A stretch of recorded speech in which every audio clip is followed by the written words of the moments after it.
السلام علیکم۔ آج کی خوبصورت دعا کے ساتھ، جنت میں ایک نہر ہے جس کے دونوں کنارے سونے کے، اس کا پانی موتی یاقوت پر بہتا ہے، اس کی مٹی مشک سے زیادہ خوشبودار ہے، اس کا پانی شہد سے میٹھا اور برف سے زیادہ سفید۔ میری دعا ہے کہ اللہ کریم آپ کو یہ نہر دکھائے اور اس کا پانی پینا نصیب کرے، آمین ثم آمین۔ بعض شکست ایسی بھی ہوتی ہے جس کے بعد انسان زندگی میں بہت سی کامیابیاں حاصل کر لیتا ہے۔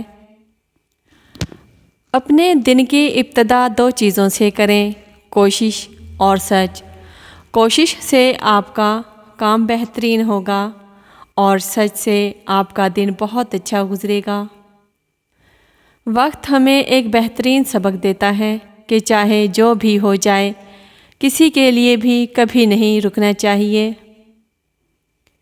اپنے دوست سے محبت کرنا آسان ہے، لیکن بعض اوقات سب سے مشکل کام اپنے دشمن سے محبت کرنا ہے۔ جو مشکل کام ہے اس کے لیے منصوبہ بنائیں، اور جو چھوٹا ہو سب سے پہلے وہی کریں۔ اس دنیا میں مشکل کاموں کو ان کے آسان ہونے کے دوران ہی کرنا چاہیے۔ دنیا کی سب سے بڑی چیز ہے اسی وقت کرنی چاہیے جب وہ چھوٹی ہو۔ دوسروں کو جاننا دانش مندی ہے اور اپنے آپ کو جاننا روشن خیالی ہے، لیکن دوسروں کو کنٹرول کرنے سے زیادہ خود پر قابو پانا ہی اصل طاقت ہے۔ ایک بدکار دوست سے بہتر وحشی درندہ ہوتا ہے، کیونکہ وحشی درندہ صرف آپ کے جسم کو زخمی کر سکتا ہے، لیکن ایک بدکار دوست آپ کے دل اور دماغ دونوں کو زخمی کرتا ہے۔ کبھی بھی کسی کے لیے بہت زیادہ پیار، رغبت اور ہمدردی کا اظہار نہ کریں۔ جو چیز انسان کو آسانی سے دستیاب ہو جاتی ہے، اس کی قدر کم ہی کی جاتی ہے۔ ہوا کی طرح تیز، جنگل کی طرح خاموش، آگ کی طرح گرم اور پہاڑ کی طرح ڈٹے رہو۔ ایسا کرنے سے آپ کو زندگی میں کبھی شکست نہیں ہو سکتی، اور اللہ کبھی تمہیں اس حد سے زیادہ غم نہیں دے گا۔ تمہیں لگتا ہے اب ہم تھک گئے ہیں، مگر تھکتا تمہارا ایمان نہیں، بس حوصلہ گھبرا جاتا ہے۔ جب اللہ کن کہتا ہے تو ناممکن ممکن بن جاتا ہے، اور دعائیں مقدر پر بھاری پڑ جاتی ہیں۔ علم نوکری کے حصول کے لیے حاصل نہیں کرنی چاہیے، بلکہ اس کا اصل مقصد اپنے اندر کی جہالت کو پہچاننا اور اسے ختم کرنا ہونا چاہیے۔ تم تھک مت جانا، اللہ تمہاری برداشت کی طاقت کو نہیں آزماتا، وہ تمہارے ایمان کا امتحان لیتا ہے، اور انہی کا لیتا ہے جن کو وہ اپنا دوست بنانا چاہتا ہے۔ اللہ کو تمہاری برداشت کی حد معلوم ہے۔ سب سے زیادہ تکلیف و لمحات وہ ہوتے ہیں جب آپ اپنی سب سے قیمتی چیز کو بچانے میں خود کو بے بس محسوس کرتے ہیں۔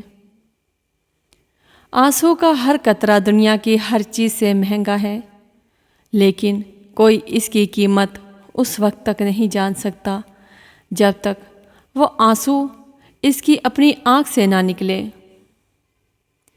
اتنے رشتوں کا کیا فائدہ جب ہر دکھ تکلیف اکیلے ہی کاٹنی ہے؟ لہٰذا خود کو مضبوط کر لیں تاکہ اپنا غم خود اٹھا سکیں۔ وہ لوگ دوریوں کے ہی قابل ہیں جنہوں نے آپ کے نزدیکیوں کی قدر نہیں کی۔ بنا نقش کے بھی پنچھی پہنچ جاتے ہیں اپنے مقام تک۔ ایک انسان ہے کہ دل سے دل تک پہنچنے میں بھی ناکام رہتا ہے۔ خطرات کے باوجود زندگی وقت سے پہلے ختم نہیں ہو سکتی، اور احتیاط کے باوجود زندگی وقت کے بعد موجود نہیں رہ سکتی۔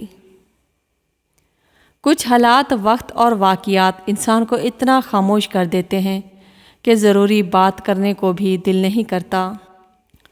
روزمرہ زندگی میں چھوٹے چھوٹے معاملات اور فائدے کو دیکھنے والا انسان کبھی بڑی کامیابی حاصل نہیں کر سکتا۔ جب عقل پر پردہ پڑتا ہے تو سب سے پہلے سمجھانے والا برا لگتا ہے۔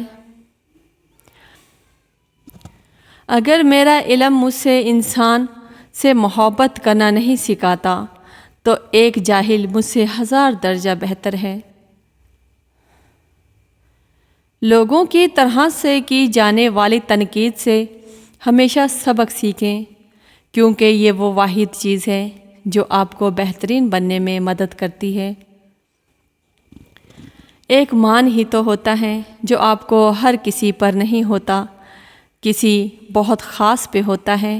اگر وہ آپ کا مان توڑ دے تو آپ ایسے ٹوٹتے ہیں کہ جڑنا مشکل ہو جاتا ہے۔ کچھ چیزیں بہت دیر بعد بھی پلٹ کر واپس آ جاتی ہیں، خصوصاً کسی کو دیا ہوا دھوکہ اور کسی سے بولا ہوا جھوٹ۔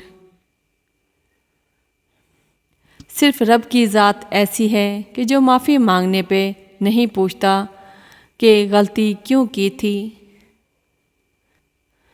لوگوں کی باتیں پتھروں کی طرح ہوتی ہیں، ان کی پیٹھ پر لادو گے تو یہ پیٹھ ٹوٹ جائے گی۔ ان کو اپنے قدموں تلے ایک برج بنا لو تو ان پر چڑھ کے بلند ہوتے جاؤ گے۔ سامنے والے کی طرف سے اگر بہت دیر تک کوئی رابطہ نہ ہو تو دستک دے کے پوچھ لیجئے کہ کیا وہ زندہ ہے۔ اگر وہ زندہ ہے تو یقیناً آپ وہاں مر چکے ہیں۔ جب ہم اپنے خدا کے سامنے توبہ کرتے ہیں تو نہ صرف ہماری توبہ قبول ہوتی ہے بلکہ ہم بھی قبول ہو جاتے ہیں اور زندگی آسان ہو جاتی ہے۔ مجھے لوگوں سے کسی چیز کی توقع نہیں ہے، کیونکہ عزت، نام اور شہرت سب اللہ دیتا ہے۔ مایوس وہ ہوتا ہے جو اللہ پر یقین نہیں رکھتا، اور محروم وہ ہوتا ہے جو اللہ کی نعمتوں کا شکر ادا نہیں کرتا۔ خدا کی زمین پر خدا بننے والے، یاد رکھیے رب کی پکڑ بڑی سخت ہے۔